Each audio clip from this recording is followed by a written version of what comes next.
time to rush out and put that lawn weed and feed down, because it's going to get well washed in, I think, in a day or two's time. It's fine now in most parts of the country, but fronts are gathering down to the southwest of us, and they're going to come marching up our way together with an area of low pressure to make it wet and eventually quite windy.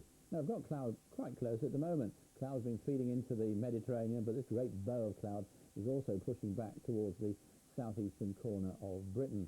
So although it's quite bright at the moment, and across the southern half of the country there's a reasonable amount of blue sky, cloud has been rather persistent in the north, and it's beginning to thicken again in the south and across the channel into France.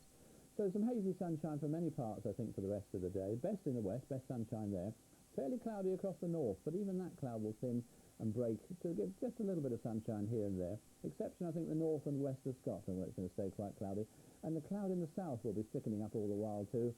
And by the end of the afternoon, first part of the evening, rain never very far away, perhaps coming on to the coasts of Sussex and Kent.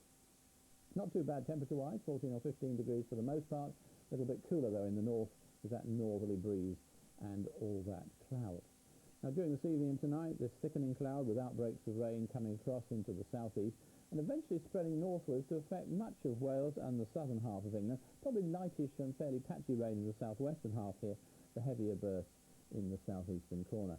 To the north of it, skies staying fairly well broken. Some good breaks to just give temperatures a dip down to about 3 degrees or so. There might be a touch of ground frost perhaps in the highlands there, but fairly mild for the temperatures further south. And then, as I said at the beginning, we're in for a change now. During the course of tomorrow, we're going to find those outbreaks of rain, which by that time, first thing tomorrow, will have been into the southern half of the country, working their way further and further northwards, eventually getting up to around about the Forth and Clyde valleys. Unsettled weather for the rest of the week as well.